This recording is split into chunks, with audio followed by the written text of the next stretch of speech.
tata, mbuso mama, ulutsha, intombi ngegama likaYesu Kristu waseNazaretha.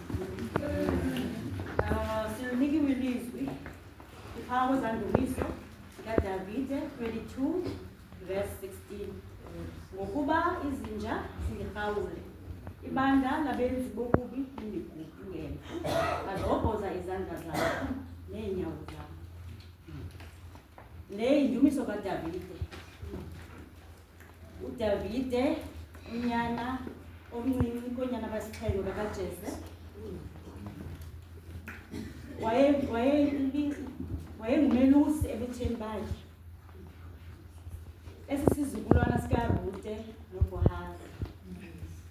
uDavide ke lo was anointed as the third king of Israel, the most important king.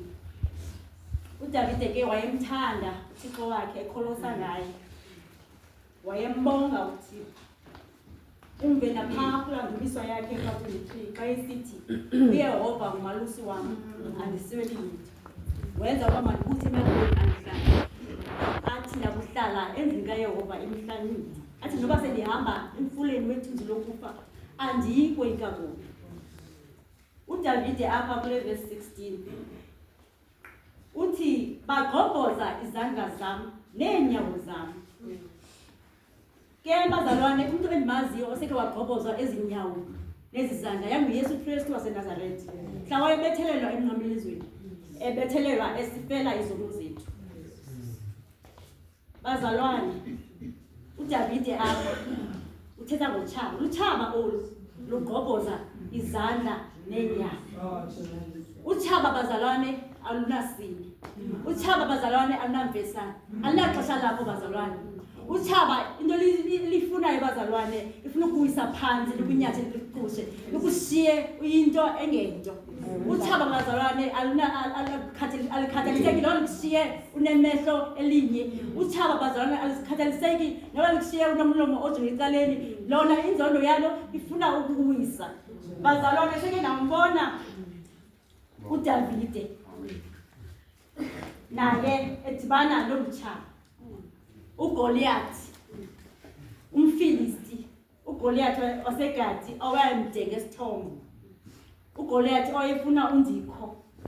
Kuthiwa uGoliathi waya kuDavide ephethe intshuntsha, ikrele nomkhondo. Kuthiwa uDavide waya kuye ephethe intonga namatye amahlanu. Kuthiwa uGoliathi wabuza, ingaba ndininja na uba ungaza kum uphethe intonga? Uthiwa uDavide waphendula ngokuthi, wena mna ndiza kuwe ngegama kaYesu Kristu, ngegama kaYehova wemikhosi enamnikivayo wakwaSirayeli. Wena uza kumphetha ikrele, umkhondo nentshuntsha. Kuthiwa uDavide ke walikhupha ilitye walitsho isibunzi uGoliathi. Kuthiwa uGoliathi wathetha ngokuwa ngobuso phantsi kwaphela ngayo. Kaloku lo Davide wayekholose ngalo Yehova wemikhosi. Nathi bantu batsha namhlanje masikholose ngalo Yehova wemikhosi. Kaloku yena ulihlathi, uligwiba ezimbandezelekweni, ufumaneka eluncedo bazalwane. Lo Thixo bazalwane ngumkholisi wamanxeba. Lo Thixo ngumthuthuzeli wenhliziyo. Athi noba izandla zakho neenyawo zakho zigqojoziwe, yena afumaniseka ekungciba lo manxeba. Yena ungumngcibi bazalwane, yena uyingcibi bazalwane.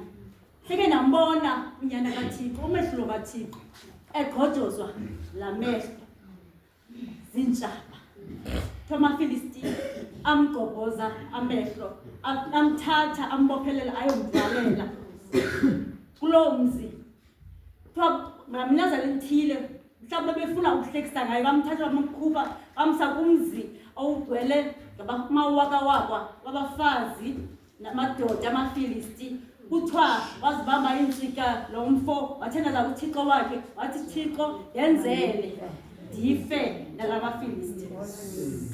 Laa Thixo kaSamsoni, lo wenza uSamsoni uba ngoyise ingonyama ngenye imini isenguye namhlanje nawe angakwenza woyise zakho intshaba bazalwane kaloku lo Thixo manqoba kaloku lo Thixo kumadida ungavula kuvaliwe zithi noma ibandla labenzi bokubi likugubungele yena afumaneke kunceda athi nokusathana uzivalile into zakho yena afumaniseke ezivula.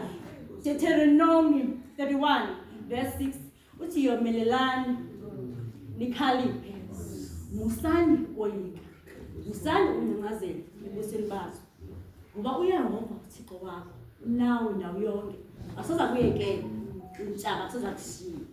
Ithi bazalwane namhlanje masizimele ngalo Thixo yena ulihlathi uligwiba ezimbanezelo kwenye ufumaneka eluncedo.